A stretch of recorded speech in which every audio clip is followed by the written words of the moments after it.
Good evening, everybody. We're live. Welcome to the latest episode of the Town Social. And what a difference a week or so makes, eh? We're all coming off the high of a 4-0 pasting of Bolton, dreaming of ambitions of the top two. We skipped down to the John Smiths in probably complacency, thinking that it was an easy 3 points against a Northampton side who hadn't won away since February and were sat down in 18th, ready to be rolled over, only to put in one of the worst performances of the season. Absolutely shambolic defending, own goals. It had it all. We trudged away thoroughly depressed, scratching our heads thinking, what the hell have we just witnessed? But we didn't have to worry, did we? Because we had another game in a few days' time. Tom Lee's got us all riled up with his motivational interview, saying we can't expect it to win every game. So we all skipped down again to the John Smiths in anticipation for a return of Mrs. Doubtfire himself, Stevie Bruce, with the Blackpool side, where he got 2 wins, was going to be slightly more difficult, but surely we could have expected some kind of performance after the Northampton game. Unfortunately, I enjoyed this game about as much as my orchidectomy. Turgid attack, pathetic midfield, and woeful defending saw us capitulate. 2 goals in the first half. To be honest, we never looked like pulling it back, did we? Chorus of boos at the final whistle, and we all went home to crying to our pints, thinking, where on earth do we go from here? Is it just a bump in the road? Or are there serious under-root problems that need to be sorted out? Anyway, guys, it's going to be a depressing evening, but we'll do our best to cheer ourselves up with a bit of humour. Andy Kay and Gaz Kay are joining me tonight. I'm your host, Nick Barlow. We'll all get together, take my hand, we'll all stand around in a circle and jump into this pool of despair together, eh? Right then, so let's get to it. The first game, lads. Please get your comments in, guys. Don't leave us alone for this, for what's going to be a difficult conversation. Please get your comments and questions in. Yeah. Oh dear. We'll try and bring some humour into it, don't worry. But yeah, get your questions and your comments in, guys. I'd love to hear from you, particularly about the formation, about the mindset of the players, and what you would do. What would you do to change it? Because it's looked quite worrying, hasn't it? Let's be honest, guys, for these 2 games. So yeah, get your comments in. But Gaz, look, I wasn't at the Northampton game. I have to be honest. I was down at Fort Park with some mates enjoying the roller coasters, and I guess that's kind of symbolic as to how it's been at Huddersfield Town this season. We've had more ups and downs, been a Town fan than a nose draws, hasn't it? And we're only 7 games into the season, isn't it? So yeah. How would you describe the experience? Because honestly, I looked at my phone and I thought it was a misprint. I thought I'd read it wrong. I just assumed it was 3-1 Town, and I glanced down again. I thought, what's happened here? It was dreadful, mate. I don't know what that operation was that you referred to. With you being a medical dude, you'll know what that is. I had no idea. It was having my bollock removed, mate, and I enjoyed that. I had more excitement and thrills having my right bollock removed than watching that on Tuesday. Seriously, absolutely. They do say every day is a school day, and I've learned something today, Nicholas. So many thanks for that. But similar to you, I had not quite on the level of having a testicle removed. I actually broke a tooth yesterday while eating a slice of toast at breakfast. So I spent all day with my tooth hanging out of the root. And then I had to go to an emergency dentist in Leeds and part with 395 quid for him to rip the bastard out. So that was nearly as painful as watching those 2 games back. So yeah, it was shocking. I guess you want us to start with Northampton. I mean, we all came in feeling buoyed, didn't we? After the Bolton game, we were all buzzing. We thought this is League One. HMS Pistol League is back. League One, how easy is that? And within 18 minutes. I mean, we all took the rise out of Bolton for that 4th goal that they gave away against us. But I mean, Michael Helik, it must be own goal of the season. I watched it back about a dozen times, and I blame Pep Guardiola myself, because all the coaches now are all convinced they can turn League One players into Premier League footballers, and they just can't. They're not good enough, and the slightest bit of pressure, they just went to pieces. I mean, the ball was played by Nichols, had a chance to whack it upfield, didn't. Then he had another chance to whack it upfield, and he didn't. He played it into long wide, who had a bloke at his back. He, for some reason, played it square right across his own 18-yard box. And the best thing is, if you watch it back, he actually points. He points for Helik to pass it back. He points where he should put it, and Helik puts it exactly where he's put it. Unfortunately, Nichols is somewhere over here. So I mean, but it set the tone for the day, really. We'd not started well in the game anyway. They'd done what Stevenage and Shrewsbury did to us at home, which was they were robust. They played with pace, so when they broke, they were quick, and they got in a couple of times down the left hand side, and that's really where their second goal came from as well. They flicked a ball in behind. Lee's stroll back like he was on a Sunday afternoon wonder.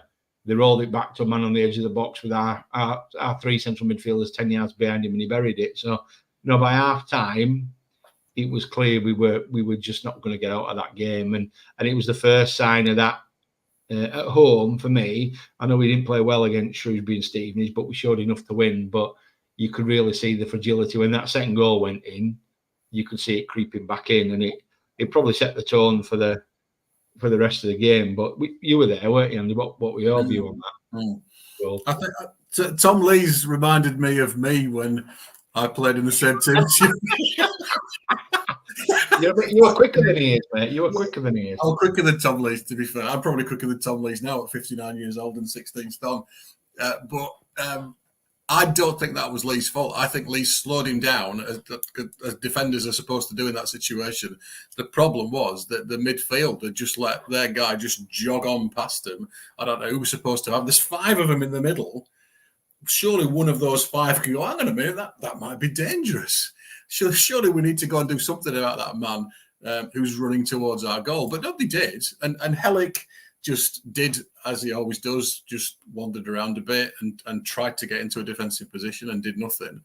And I think Stephen Chicken said this, that the lad who scored the second goal did him. He thought he was going to curl it far post, and he went near post with it. In the eyes, didn't he? Yeah, sure. Fair play to them. It was a classic Sunday morning goal with some Sunday morning play from Town. I mean, the first goal was just a farce, wasn't it? We couldn't believe. We were at in the cowshed going, hang on, what's happened?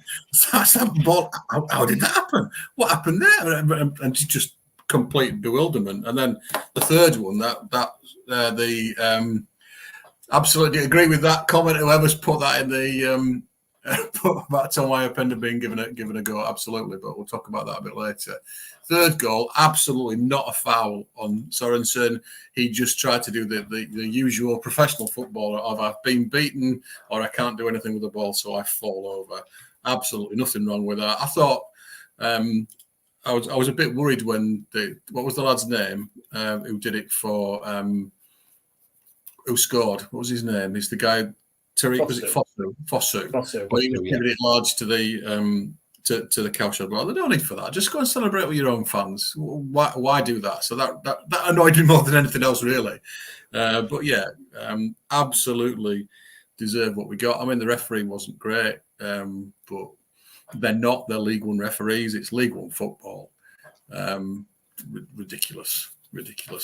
Yeah, the foul one, you see, I think 9 times out of 10, I think the ref gives that because it was the thing where they sort of cross over, wasn't it? Yeah. I do think the lad probably clipped his heel, but 9 times out of 10 the ref gives that. But you have to give the lad his due. He still had a long way to go, and he still had to beat Nichols. By the way, it was still a tidy finish.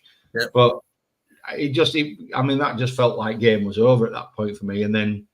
I mean, out of nowhere, it just made some changes, probably belatedly, but then out of nowhere, Koroma does what Koroma does. He was out on the left, got the ball, managed to cut back inside, feigned a couple of shots, and then rolled a lovely one right into the far corner where I sit in the upper tier. You could see it was a goal. The second he left his foot, and I thought then Northampton actually then got a little bit wobbly. They started to wobble, and the penalty that they gave away, I thought it was a penalty for me. It was a stupid foul by their guys. Koroma was running into traffic and he goes right through the back of him. Maybe Koroma was cute and he slowed himself down, probably did. But it was definitely a penalty for me. And he just didn't look confident. When he taken the penalty the week before, when he stepped up, he looked like a man that fancied scoring. And then weirdly against that Northampton penalty, he just didn't, and he did the same thing. Really slowed his run right down and was waiting for the keeper to dive.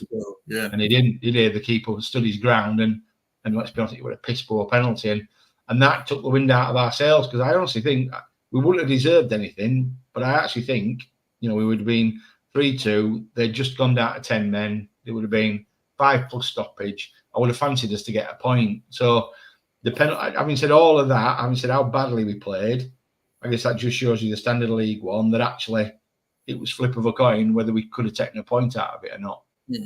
Yeah, I think the penalty, the guy at Bolton, the Bolton keeper, helped massively by diving about 3 seconds before he actually struck the ball.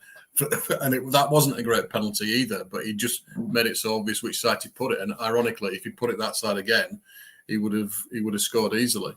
I think Northampton did a good job on us in terms of, there seems to be this trend now of trying to slow the taking of the penalty down. So they did the job that was aided by the referee not realising that he'd booked the lad already and had to send him off, and they were fast with that. But they did a fantastic job of slowing it must have been 3 or 4 minutes from the penalty being awarded to the penalty being taken. And you don't know what that happens inside of a pro footballer's mind. It shouldn't do.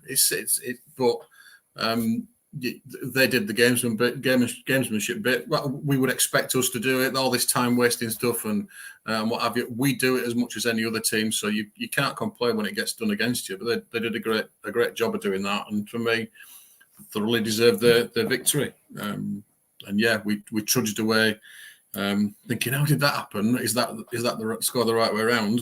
Well, yeah, absolutely. They deserved what they got. I don't think we would have got back in it. You know what you mean about getting back to 3-2 with 10 minutes left. I just couldn't see it. It's Town that we're talking about. Other teams could have gone on and done that possibly, but I don't think we would have done it. We were abysmal all around that day. So yeah, pathetic, mate. And do you know what? That's the first penalty we've had at home for, what is it, 4 years? Well, if they're going to be that standard, I'd wait another fucking 4 years. I don't want to ever see that again. If that's the sort of standard penalty that we're going to be serving up, like, why don't he just put his laces through it and blast it? The professional footballers, you can get it on target, just blast it.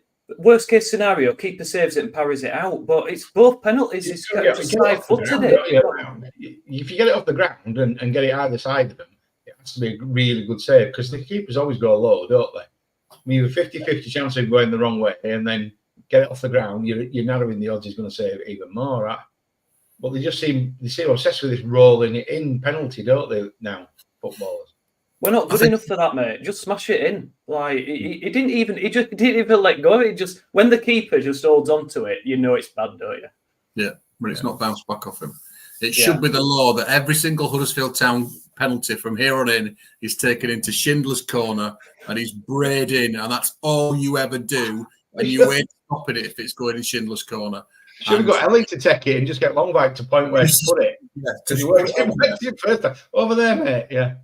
Yeah, he would avoid the keeper, wouldn't he? Because he avoided the keeper. Exactly. Yeah. So, yeah, that maybe would have scored.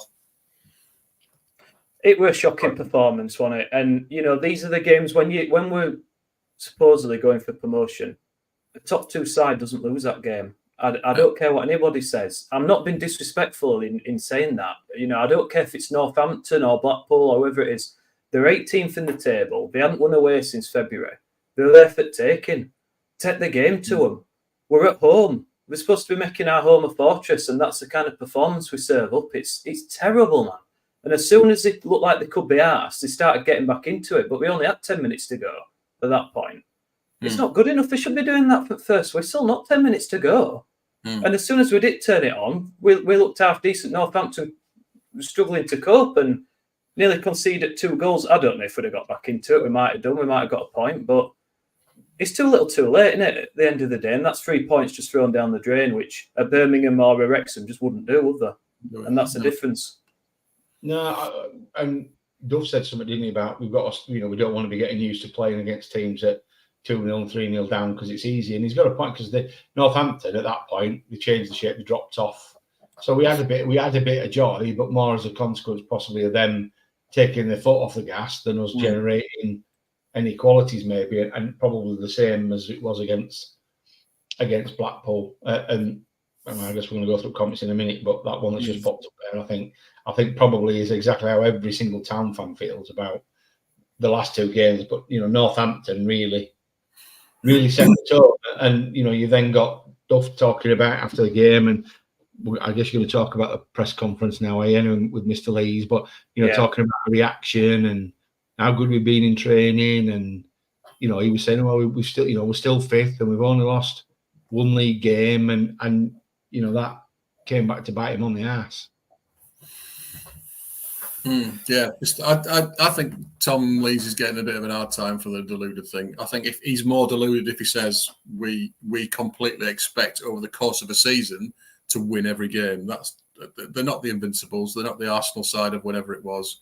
They're not even Lee Clark's 43 unbeaten. They're not even them. Not even them. So I get his point. I think the word that he's used, deluded, isn't a great one. I think Tom Lees is a top bloke, and he's been a top pro. He's a very straightforward, tells it how it is type of guy. So I think he's getting a bit of unfair stick for the deluded phrase. I think it's unrealistic to expect it. But anybody asks me what I think the score of any Town game is going to be, I'll always say they're going to win 7-0 or something, because I expect my team to win every game when we're coming up to that game. But really, realistically, deep down, do I expect us to win 46 games in every season and win all the cups and everything? No, it's not going to happen. So I think he's getting a bit of an hard time for the deluded comments. But you wonder whether it's indicative of the mindset. He talks about resetting and going again, and we're glad we've got a game in the next couple of days to be able to go again and try again. There is something about the mindset and whether they freeze on. It seems like they freeze on the pitch to me. I don't know what it is. Whether it's the scars of previous seasons. We're feeling scarred in the stands, having seen that exact same two performances last season against higher standard of opposition. When people have been talking about us as being a championship team this year, well, yeah, but we're the same championship team that we were last year, and that was bloody awful. So it's not getting any better. We're just losing to what we would possibly consider weaker opposition, but they weren't weaker opposition. Blackpool toyed with us, I thought, for certainly the first half.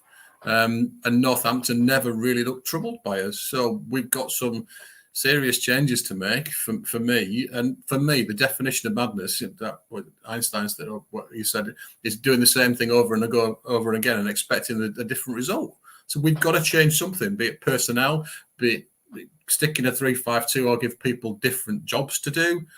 Something has to change with Duff, because otherwise we'll end up, mid-table mediocrity, which we would have cried out for last season. But not in League One, though. Not in League One. No, absolutely not in League One. That shouldn't be the case at all. I did. Because I'm a boring bastard, I went to the trouble of listening to the whole Tom Lees things after the fuss, and he doesn't actually say you can't, expect us to win every game. Ridiculous. His point really was around fans' expectations, and I think Huddersfield Town fans over the last few years we've become accustomed to not winning games. I think what we're looking for is encouragement and performance, and they can say what they want about the Northampton game in isolation. But performances in the run-up to the Northampton game, Bolton apart, have been abysmal. We've now lost 5 out of the last 6. Yep. We've only really played well once all season. That was Peterborough. I thought we played okay at Bolton. I thought Bolton absolutely capitulated, and they were masters of their own downfall on the day. We were decent, but let's be honest, we weren't that great. So, I think that's my worry, is that if the team and the squad and the management team are getting into a mindset of, these wankers expect us to win every game just because we're in League One. I don't think that's fair. I don't think it's a fair reflection of the Town fans' mood or mindset. I think what we do expect, though, is to be having a fucking go, and at home to be on the front foot and taking the game to teams and having a go. And you can't say that we have done. And I've said a couple of times on swapping tweets with people. I do think in a weird way, I think that the setup and the team are better suited away from home. And it wouldn't surprise me if we take 4 points out of the next 2 games. It really wouldn't. But I think once you get in front of them fans, and I think I had a quick look at 6 of the 11 against Blackpool played in most of the relegated team last year. It was no fucking wonder we haven't got much of a change of mindset. Kev's saying it's a new broom, and fucking Cartwright, the man who got interviewed for his job, he was in a Q1, but he managed to win that fucking race to the front. What has he? Have we really delivered a squad that gives Duff? Because I went to what I say. I genuinely mean this. Getting rid of Duff is not the answer. It really isn't. No. Because if we get rid of Duff, it's another manager. Then wankers have burned through another 2 or 3 million quid of compensation. We've got to make it work now. We've got what we've got. We've got to make it work. But you got to give the bloke the tools. But perhaps I'm putting more faith in Duff than he deserves, because look at some of the comments on here, and there's people in here questioning whether he's the right man already. So I don't want to be in a queue of one of people saying he could be the solution if he is a problem. But I just don't see what changing managers has done naught for us, has it? Let's be honest. Other than get us relegated. As it balls. Look, guys, what do you think? Get your comments in. Do you think Duff should stay? Do you think? I mean, it's 7 games, man. It's 7 league games. I think it's madness to be calling someone out after such a short space of time. I like him. I think he talks frankly, openly. The bloke's not had a chance to really get any real proper philosophy across. We had a pre-season, but like you say, guys, we're stuck with a lot of these players from last season. It's not really his entire team. We should have got more players in, I think, in pre-season. We should have got more leaders.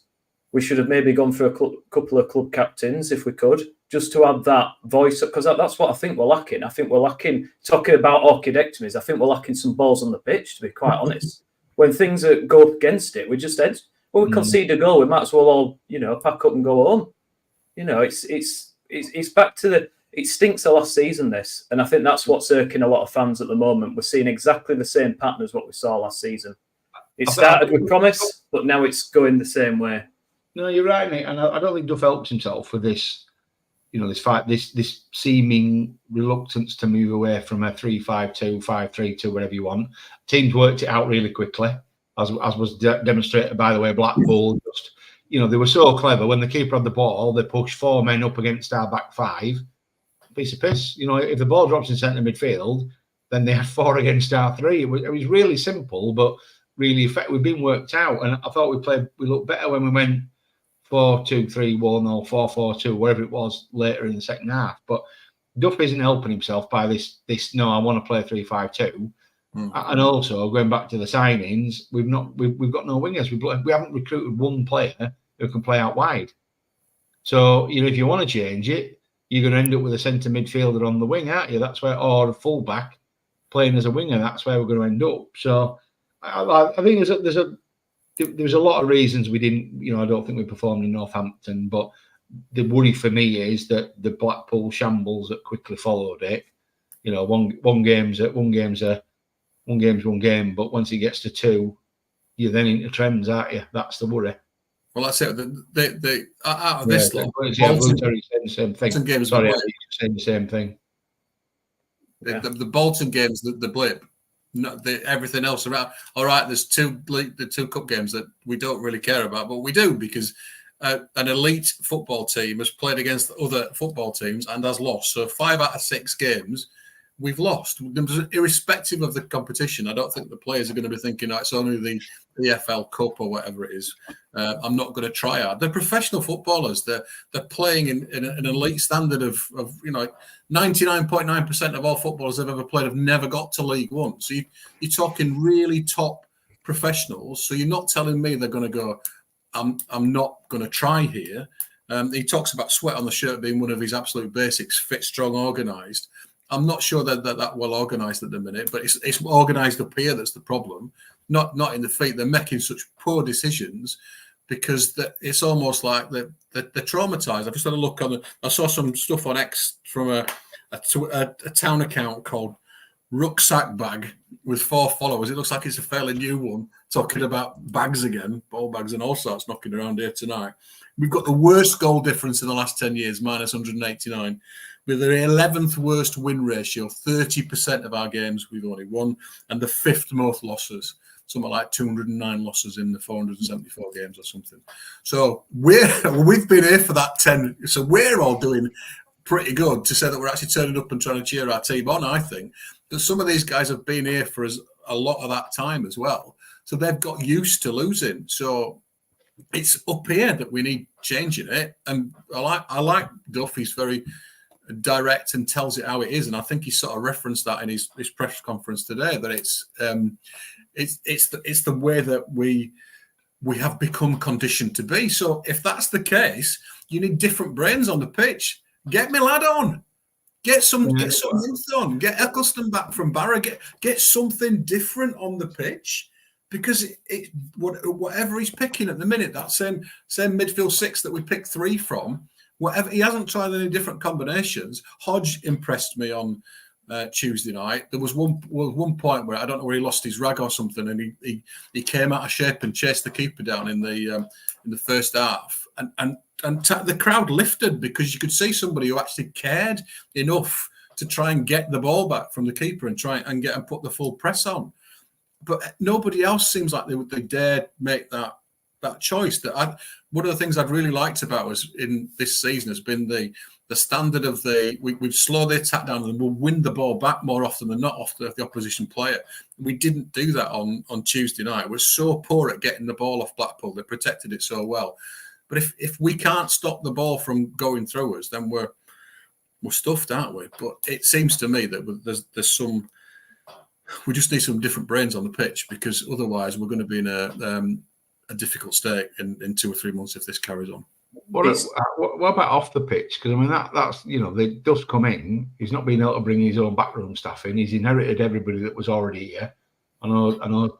Terry and I just mentioned Kevin Russell being in an home seat, which is, I have to be honest, I have absolutely no concept of how he was brought in to look after the B team, managed to sneak his way into the first team setup, and now is more or less the assistant manager. So, a bloke that was massively involved with our relegation last year, I don't really understand why he's still in the building. So I do wonder if it's an element of that as well, Andy. I think, they're going to be taught, they're going to be coached on a day-to-day basis, they're going to be fed information on a day-to-day basis, they're going to be worked with in that way. And if you've got the same voices delivering a slightly different message, because Michael Duff is the, I'm trying to think of a crap analogy, but they were getting tomato soup last season, now they're getting tomato soup with a bit of basil in it. Fundamentally, it's the same recipe with a minor twist.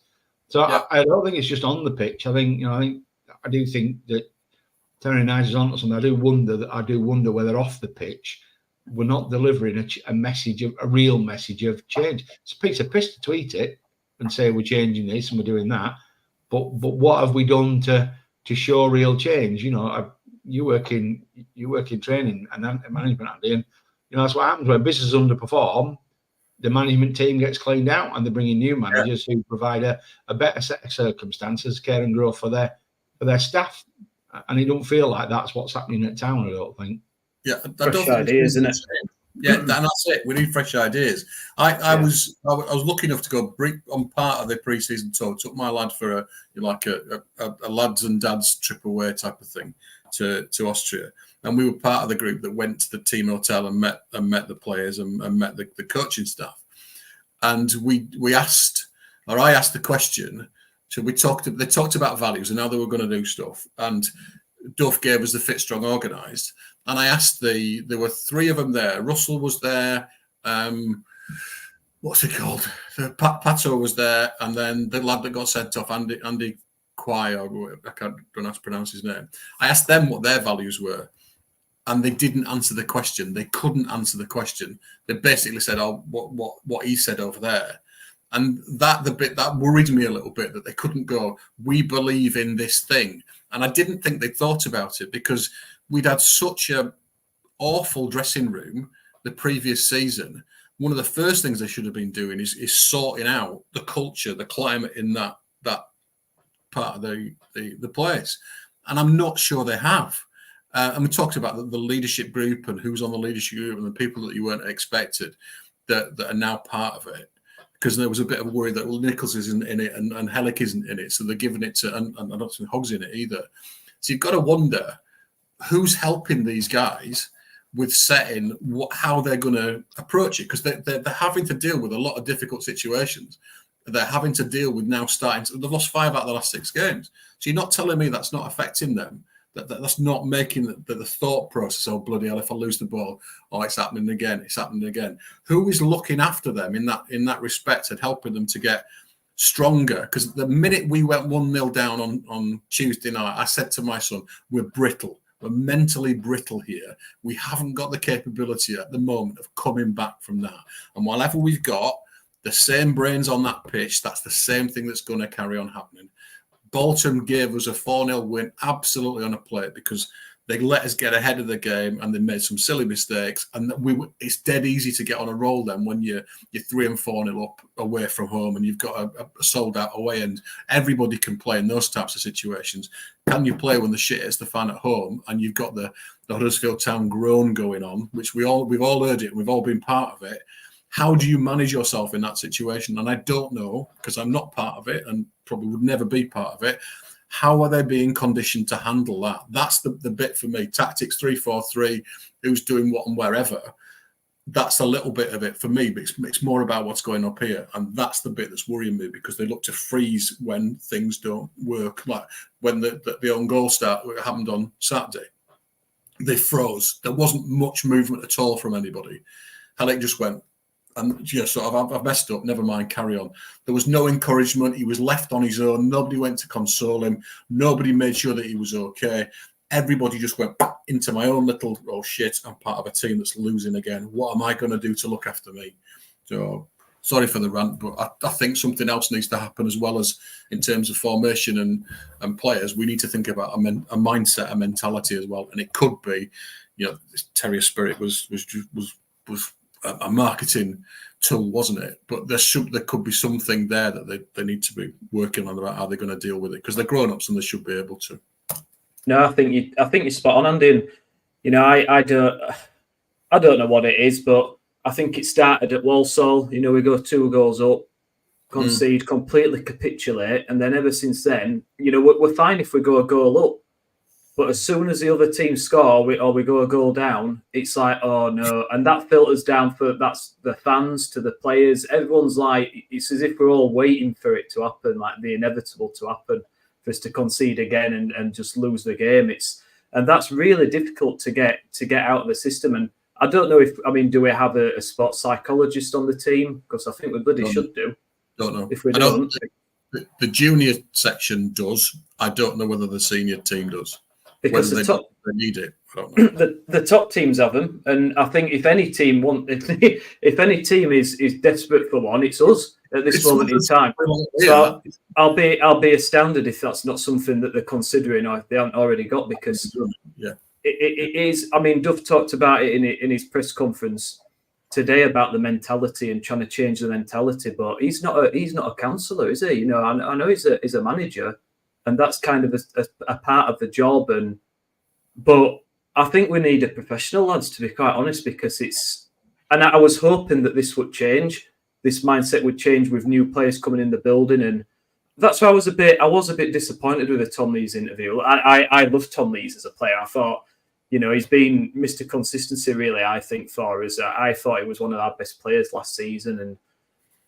But the bloke, like, If it was an emoji, it'd be a meh, wouldn't it? Tom Lees. He's not, you could tell him, you could say to him like, mate, you've just won Euro Millions.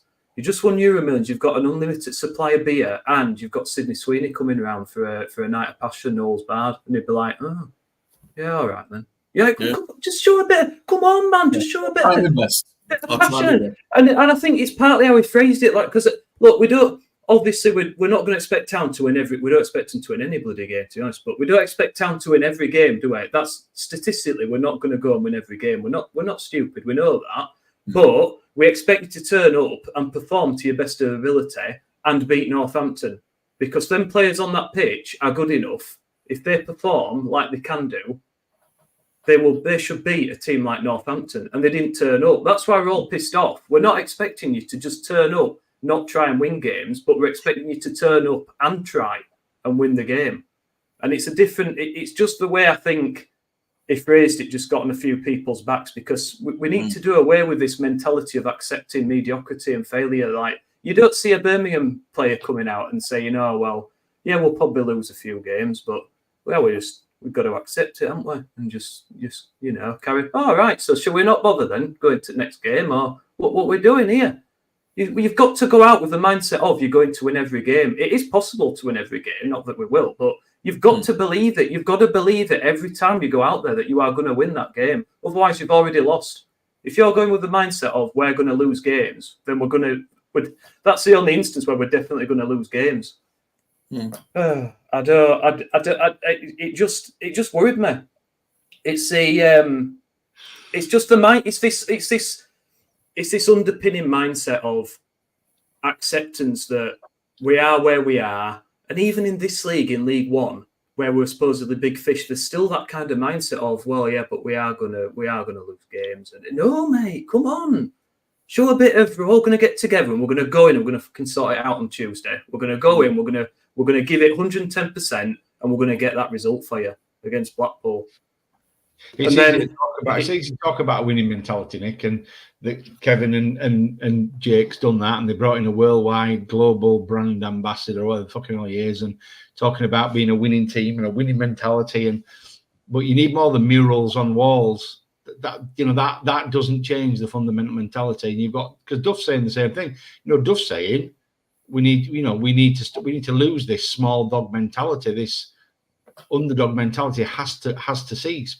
But you've got to stop talking about it and start fucking doing it then. Yeah. Actions speak louder than words, don't they? We say it nearly every episode, and we're hearing a lot of words and not seeing a lot of action, are we? Yeah. Although I have to say, James Murgatroyd's comment that you are the town social Tom Lees, I think is possibly the best comment you've ever had on any of these things. That's proper midnight. Proper midnight. You're a fucking Wednesday, Nick. That's what you are. Fucking love it. Oh dear. But let's focus on. Not that we want to, but let's go into Tuesday with a bit more detail. So let's break it down and look at the goals. I mean, Jesus Christ! Even after like 6 minutes, Town's problem in this 3-5-2 formation is you've got Lars Sorensen who bombs forward but doesn't really want to defend, so he's halfway up the pitch. You've got Tom Lees that's about as quick as a fucking sloth with its leg amputated. So you've got like a massive gap. So every time they get it, they just oof it down into that space. And it took Blackpool, about 6 minutes for him to break completely clear it with C.J. Hamilton. Now, the bloke's got pace. I like him, actually, as a player. I think he's great. He's great, direct, strong, quick. And he just went straight through. And as soon as I saw that, I thought, here we go again. We've not learnt his lesson again. And the goal, just absolutely shocking. Again, I mean, what are we doing, guys? This 3-5-2 is absolutely killing us, I think. We're just not on it, are we? We're giving the ball away. We couldn't complete a pass. What are we doing? He made some changes to the starting lineup, right? So we've all been moaning about the midfield. So he made the changes. He brought in Kane. He brought in Hodge. Then he brought in Ladapo. He made the changes people were asking for. But to be honest, it made absolutely no difference. I mean, for the goal, as you said, the ball, so it got to Tom Lees on the edge of our penalty area. He sort of cleared it out sort of to the right. Sorensen sort of went, oh, that's miles away. Then he thought, oh, no, I might be able to get there. So he set off running, and then about 15 steps in, he's going, oh, I'm not going to get there. And then so the ball just played it behind him. Hamilton, as you say, I mean, I'm a big fan of his. I think he's championship level, that lad. Oh, Herbie Kane had 2 goals at him. Still couldn't get him. Second time, if you don't get a clean tackle first time and you get a second goal, fucking bring him down. Just foul him. I don't know how he didn't. I say it was an absolutely fantastic cross, and I thought their number 9 gave us problems all night. His work rate was immense, their number 9. He never gave our defenders a minute, and they deserved that. It was a deserved goal. But it was of our own making. It was an half-ass clearance from Lees, half-ass chase from Sorensen, half-ass tackles from Kane, and then one decent cross, and we're 1-0 down. It was absolutely shambolic. But he made the change in centre midfield, but we just got dished up the same output. Easy to play against and easy to play down the side of. They were quicker, they were stronger, they looked like they wanted it more again. That's not the first time we've said that on here. They looked like they wanted it more. And then the second, we get 5 minutes of added time, and you think, right, we don't look like scoring here. We've been done over this first half. Let's just see it out. Go in at 1-0 down, regroup, and try and push out second half, go again. And what do? Pathetic pass from midfield, complete straight to their player, goes through. Spencer, I think, just switches off. You get goal side of him, and it's a good finish. It's a brilliant bit of play, running off the defender, but it shouldn't get to it. It should never get to him. At that point of the game, with about 10 seconds to go or whatever, we should be belting that away, and we're just switched off again. It's just not concentrating. But and then we're going at 2 down, and it's over. As well, and Hamilton and Spencer pulled an unbelievable recovery tackle out of his arse to block him 5-10 minutes before that. It was certainly after the first goal. So we'd had the straight, but that was the same. That Spencer got a clean tackle, and the bloke still rode the tackle out. Still got through, and then stuck it between Nichols' legs. Nichols were really slow off his line as well. So it was game over. Then once he scored that second goal, it was game over. But I think, as you said, Andy, they'd absolutely toyed with us in that first half. It was proper men against boys. We looked like a lower league team as away opposition against Blackpool. We looked like the away team. Old fucking cabbage head with the world's ugliest man, Richard Keogh. I mean, the proper. I mean, God, Richard Keogh's the weirdest looking man in the world, isn't he? The proper, the proper old man Duff. And Duff didn't react. And I think if you have criticism for Duff, it took him way too long to change that. Because a blind man on a galloping horse could say after 20 minutes, if you don't change this, we're going to get done. That was especially for you, that, Andy. Yeah, thanks, mate. Yeah, that's for you, that. But it was true, wasn't it? Everybody could say after 20 minutes, this game was only going one way. And it took him till, 70 minutes to change it? I mean, I couldn't believe he didn't make a change at half time. Yeah, I couldn't believe that same team came out. I'm looking around and me and my lad are going, right, who's coming out? He's coming out. Okay, it's come out. I go, well, how was that? Bloody hell. No changes at all. I mean, they couldn't make any changes because Hogg had got pulled up in the warm-up, hadn't he? So he'd felt his groin. So they probably felt like they didn't have a midfield option that could last the full 45 minutes. But that can be the only reason for not changing it. But yeah, beyond me. It was weird that, like you said, that Io Pender wasn't isn't in that squad. How is he not in that squad?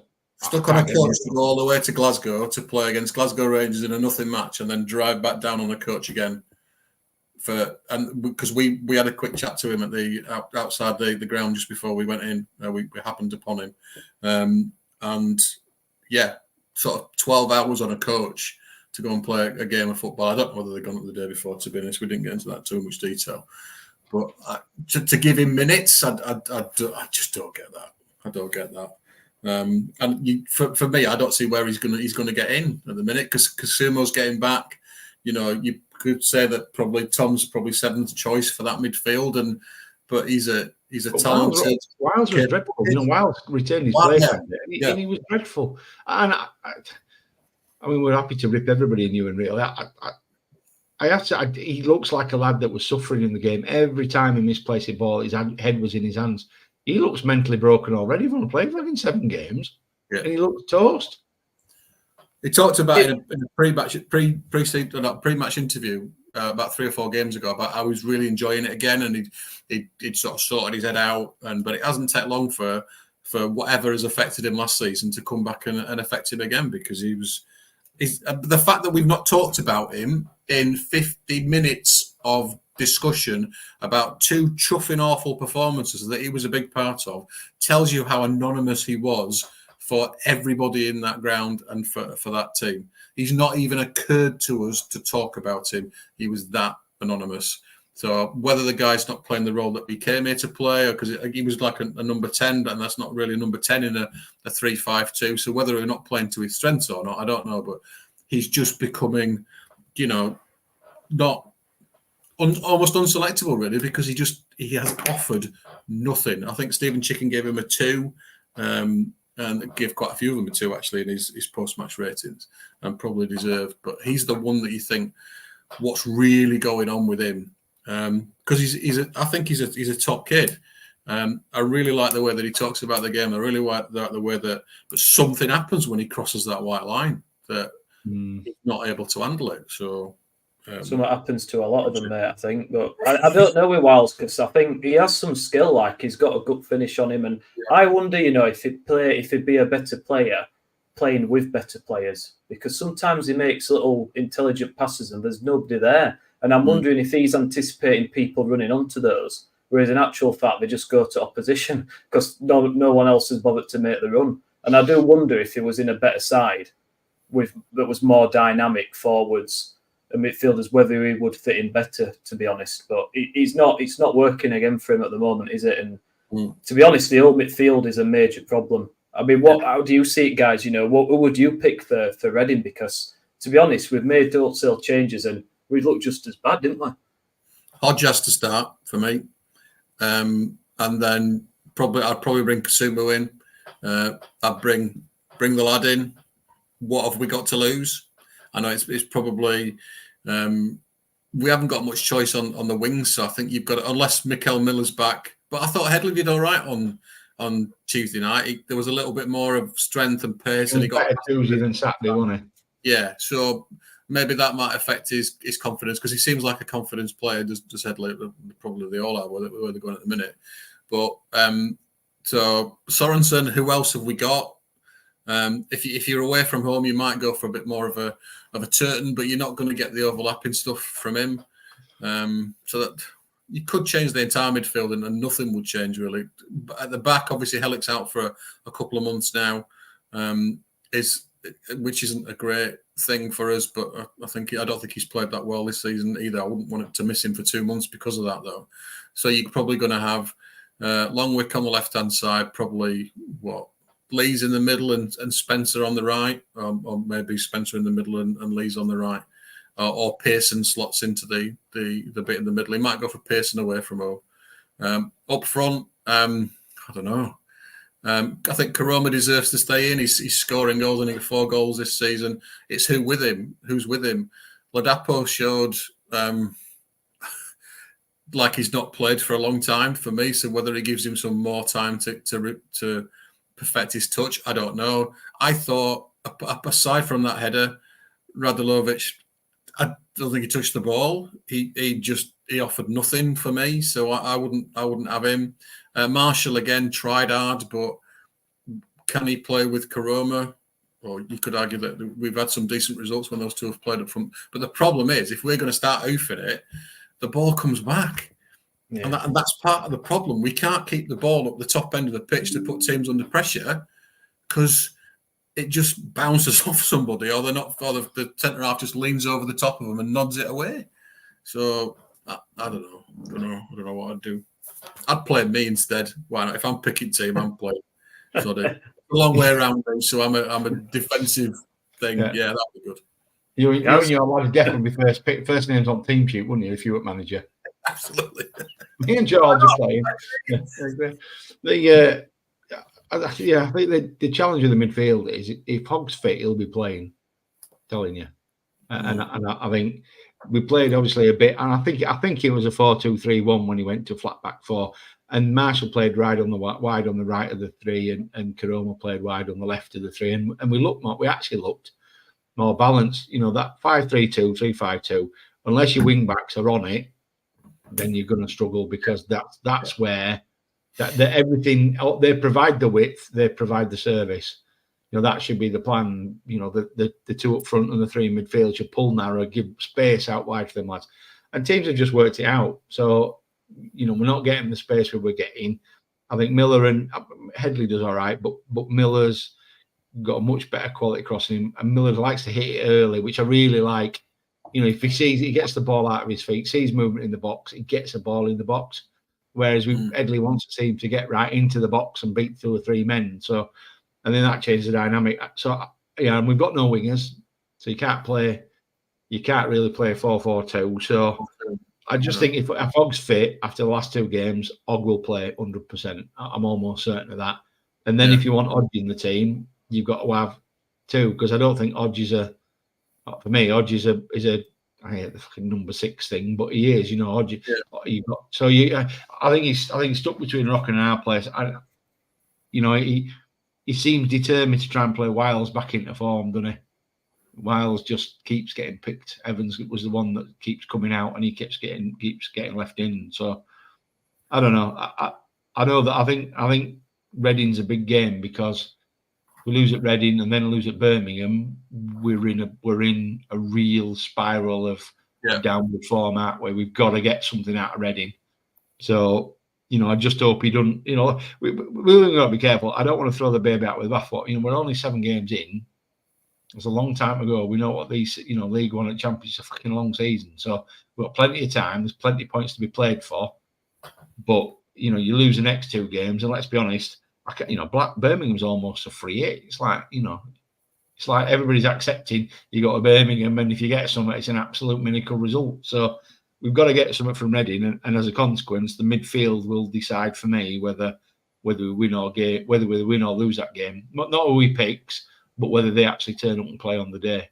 Isn't it mad we're talking about it being a vital game and we're 8 games in? Games into the season. It's like I just want to see a performance. And I worry that he's too rigid, he's too loyal to this 3-5-2.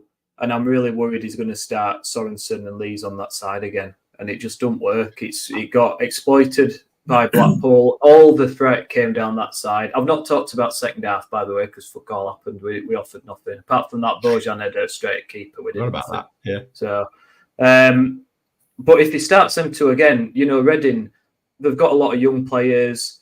They've got a bit of pace. You know what they're going to do? It's going to be exactly the same again. They're going to wait till Sorensen comes up and then go in behind, long ball in behind. They're going to run onto it and then they're into cross or cut inside or whatever. I don't want to see that. And then so you're thinking, well, I don't know, could we go 4-4-2 maybe? Do we bring Tertinho back in if he's ready and put Sorensen further up? Because all the bloke wants to do is get up and cut inside, cross the ball. So, could he be the answer further up on the right-hand side, get Turton right back or Spencer right back? I don't know, but I mean, Ladapo, I think he'd been sprayed with fucking football repellent when he come on because ball never stuck to him, did it? Every time it came, it just bounced off him. It was like he were allergic to it. He couldn't wait to get rid of it. So I don't know. I mean, I think he'll offer something, but I think it's early days in it. I think he needs to get up to speed, which is fair enough. But Karoma and Marshall, I don't mind it because they've both come in with some assists and goals. I think that's the best we've got at the moment. And Bojan coming off the bench, see what he can do a bit more. Not really had a lot of time yet. But I think it's time to change to a 4-4-2 potentially, but I don't think he will, and that's what worries me because I think Reading will just do exactly the same what the other clubs have done. It's about shutting that ball over the top down, isn't it? That ball into that space. If you're going to play with a back 3 and you've got that space there, if you can prevent that ball from being played, then you've got more of a chance. And if you've got 2 up front, it's really difficult if they're playing a back 4. So I don't know. Somebody put Blue Terrier 19 about half an hour ago said something about coach the players in 3-4-3. So maybe if you can put that 3-4-3 on and put more pressure on that ball, it stops it from being oofed over the top. I mean, you're gonna have to go sort of full court press on that. Something different, and it still leaves us with 4 in midfield to be able to maybe control the part there. But like they had, what did they have? We had 3 in centre mid on Tuesday night. They had 2, and their 2 absolutely just wandered around us and made us look daft. So it's back to what I'd said before. If you do what you've always done, you'll get what you've always got. So for me, he's got to find out a way of stopping that ball because if he doesn't, that's all teams are going to do, and they're going to keep turning us. Then you're going to see more and more of Lee's looking like me on a Sunday morning, as the ball just runs over his shoulder and the quick centre forward runs past him and slots it in. So we need to do something to stop that first ball. But whether he'll do it or not, I don't know. Guys, what would you do, mate? What formation would you go? I'll be looking. I think if Hogg's fit, you go 4-2-3-1 for me. I think that gives you a bit of flexibility, and also, let's be honest, we've let 5 in 2 games, so we've got to stem that flow for a start, haven't we? And then with you, I think James has got a point. Helik's out, so there's one less for a 3. He put Brodie Spencer in, so I think that will be the upside. If he does play 3 at the back, the upside is Lees will move to the middle, and it'll be Spencer on the right hand side. Which, bear in mind, he cocked up for the second goal on Tuesday. By the way, did Spencer playing the right hand side of the 3? At least he's got a little bit of pace, so that might be able to help out a bit. But yeah, I just can't see it though. I honestly can't see him changing it. I just think it'll be 3-5-2. He's going to stick to his principles and what he thinks he believes in. And Odge, if Og's fit, he'll play, and then Odge will play one of the other two midfield roles with probably Wiles or Evans. Yeah, and it'll be the same team more or less that finished against Blackpool, and it'll be Marshall or Ladapo with Karoma. I don't think it'll be radical. He doesn't strike me as a, I think we're saying before we came, at some point, he says he's not a shouter and a ranter, and he don't lose his hair, and he don't get. At some point, he's going to have to do something radical. Otherwise, lose next 2 games, and I know it's the 21st century social media, all that, but the noise about Duff, lose the next 2 games, despite the fact one of them's against Birmingham, the fans are going to start going, is he the right fucking man? We've already got it now, haven't we? But the noise will just grow and grow if that doesn't happen. That comes from years of frustration, though, Gaz, isn't it? That's not knee-jerk just to this season. I think it's just fans are pissed off because we've had so many seasons of dross. And now we've got relegated. We've been promised a tilt-up promotion. Things are going to be better. Please buy your season tickets. Come down. We've painted the walls. Come on, get down there and come and support us. And then it's more of the same. And the fans have had enough. They're not going to. I think Duff mentioned this, that the fans, they're not going to stand for it. They're not going to stand for it much longer. Watching mundane, pathetic dross football. Not in League One. Like in the Championship, you kind of thought, well, there's a lot of teams with more money than us. We're battling. But not in this league. We can't have another season of watching turgid football, having about 3 shots on target a game. People are dour, didn't you? You'd be fucking dour, mate, if you'd watch the shite we lost. Any fan will play nothing special, mate. Don't think that. I know you said about the town fan groan, but you show me any football fan that wouldn't be pissed off having to watch what we've had to watch over the last few seasons. It'd be the same anywhere, mate, anywhere. And these players have got to step up. The professional footballers, it's not an intimidating atmosphere. It's not like Newcastle or places like that where they'd lynch you if you drew. It's like, do you know what I mean? I know there's a few moans and groans and boos and what have you, but it's not an intimidating atmosphere at Town. They've got to just suck it up and get on with it. Do what they've been trained to do. It'd help if we pass forward. When we get the ball, the first instinct is to cut back, take a few touches. Meanwhile, all opposition's got back into position and completely shut out all the options. It'd be nice to have a few 1-2s, just let out your feet, just one touch, passing.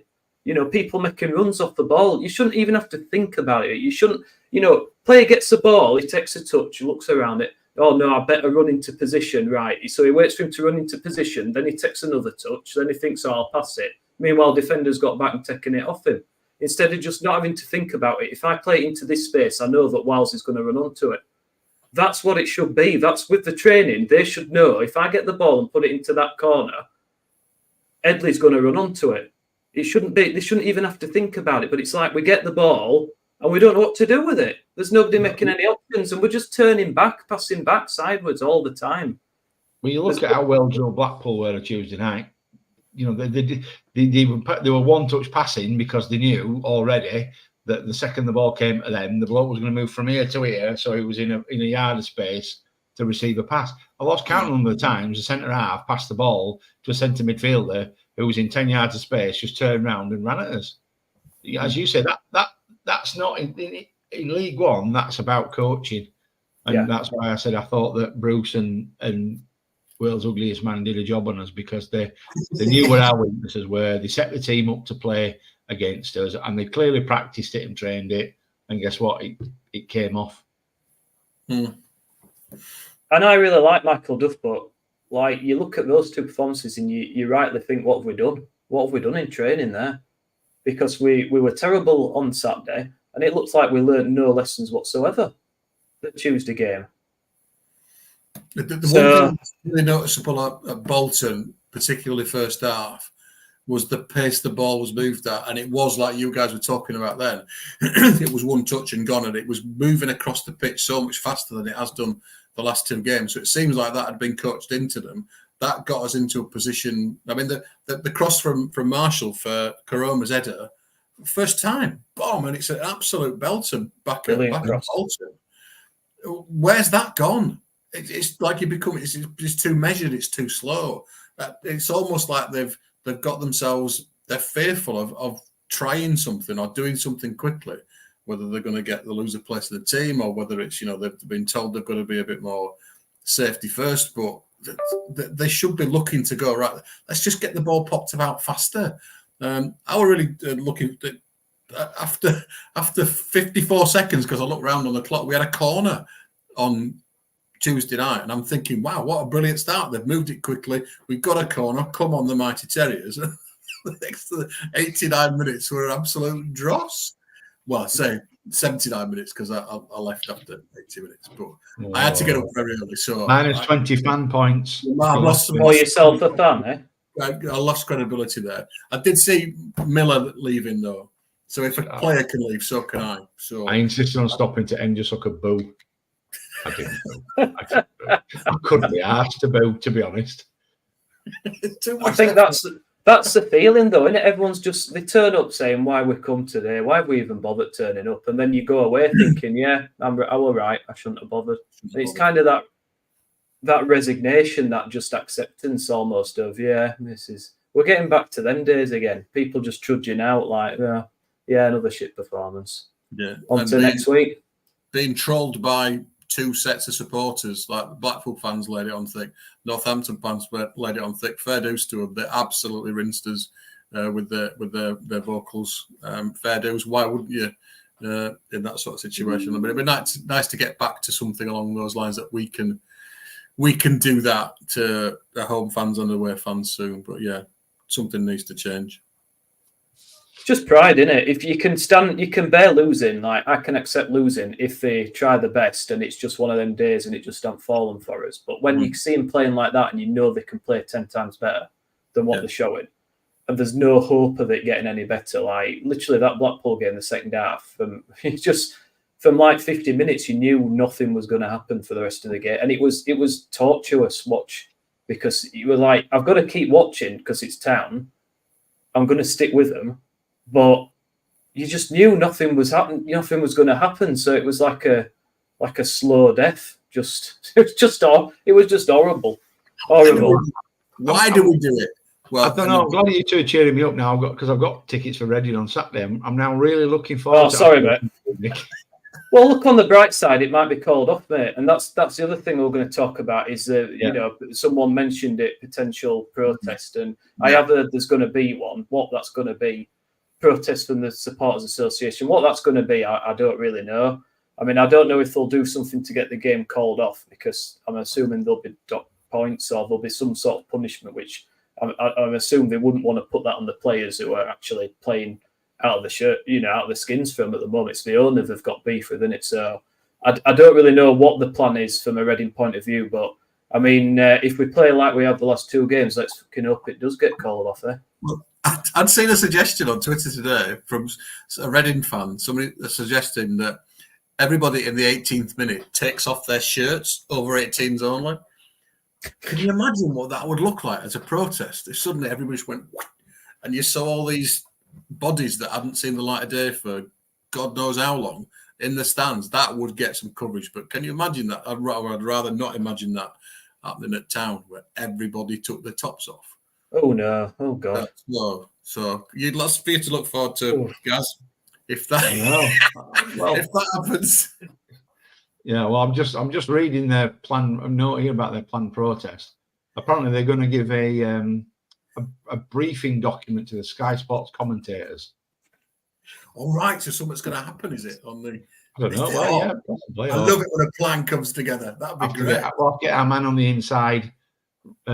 Friend of the celebrities, Cameron Pope, to get us some inside information. But apparently they're going to all have giant red cards. They'd be like that. Do you remember the guy at Sticks that used to come to the away games had giant red and yellow cards? Do you remember that? It'll be like that, won't it? Boo-hoo. Send him off, Fred. I feel for them. We laugh, but we feel for them, don't we? Oh, it's terrible. 100% solidarity with them because they are being shafted by that owner. And yeah, whatever they do, they'd certainly have my full support. I can't talk about the full Town base, obviously, but whatever they do to get that person out of there their club, all power to them. As long as they give us a nice little present of 3 points on Saturday as well, that would be lovely. They were top people on, back in 2017, before and after the game, and have been ever since. So I've got a lot of time for Reading and Reading fans. So more power to your elbow, everybody. And let's hope it gets resolved quickly, because it just can't carry on the way that it is. It's horrendous. I won't wish it on anyone. I won't wish it on any club. It's awful, because it's not about the football. It's the community that's affected. It's the whole community. Things like this, when you've got Muppets in charge of football clubs, it completely destroys the whole community and the supporters' mental health and everything. It's awful, and I hope they get it sorted soon.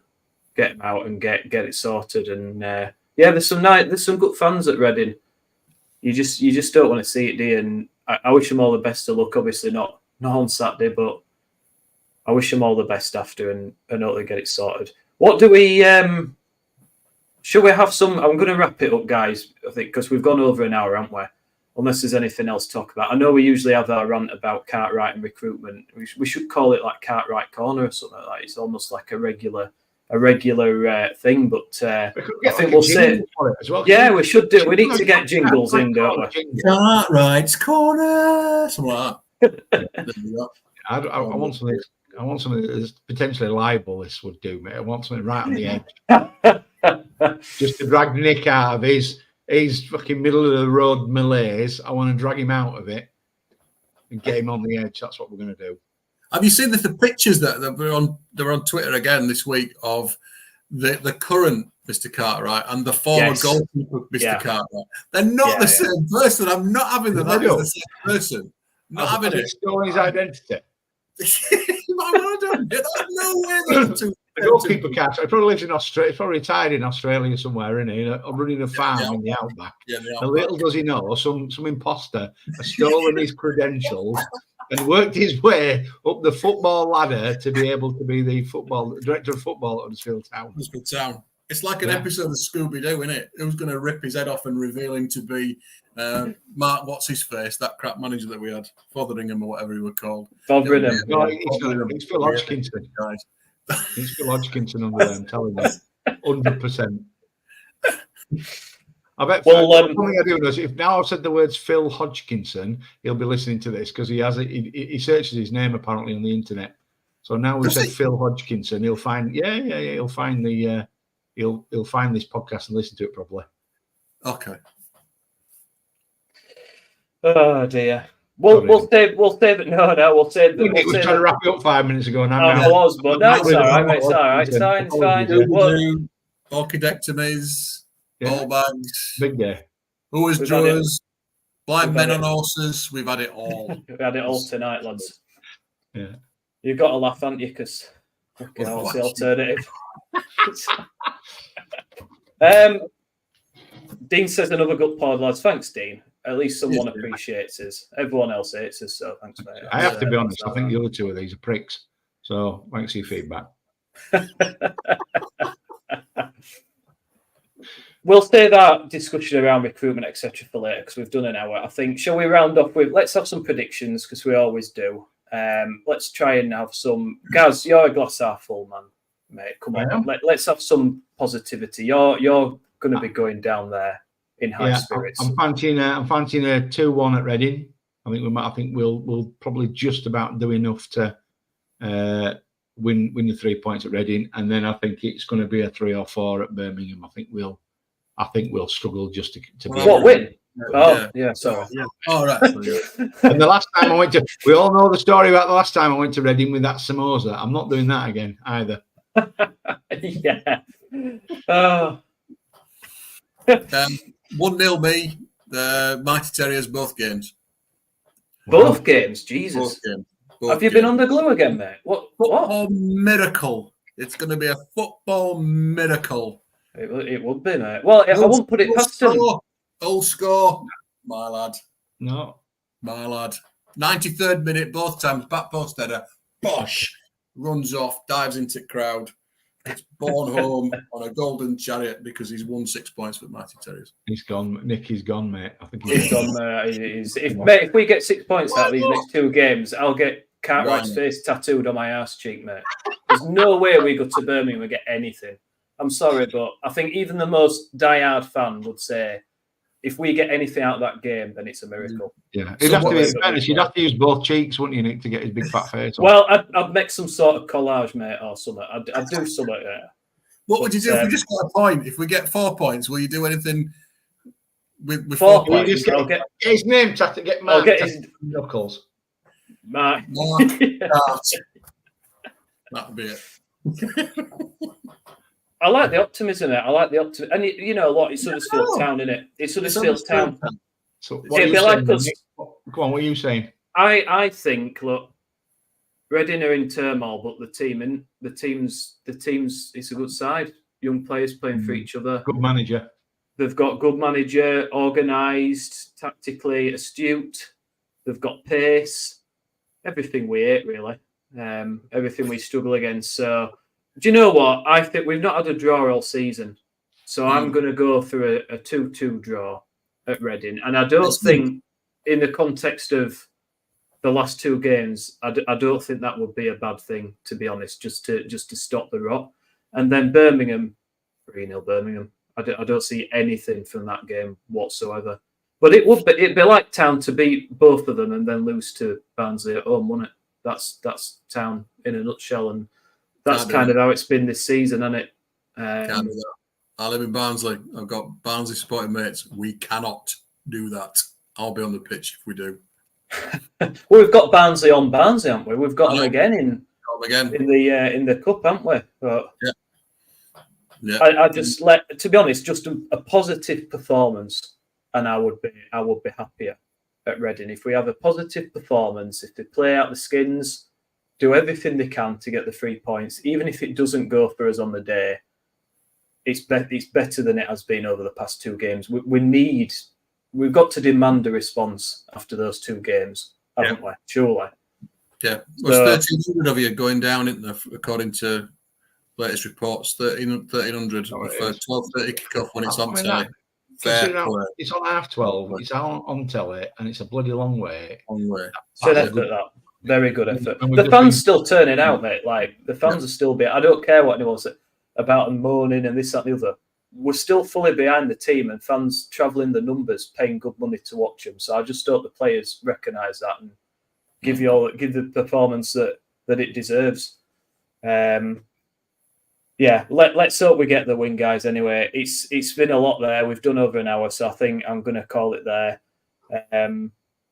But yeah, thank you to everyone that's listened tonight. I know it's after 9 now. Thank you so much for all your comments and questions. If anyone wants to ever appear on here with us, Rabble, you can do. Just message us on Twitter. We'll get, because that's what we encourage here. We want as many different Town fans on, giving their opinions as possible and get involved. So, but thank you all for your questions, for your comments. My name's Zip Barlow. Joining us tonight has been Andy K, Gas K, and here's hoping for 3 points down at Reading. See you later, guys. Take care. What the town? Come on. Hey, come on.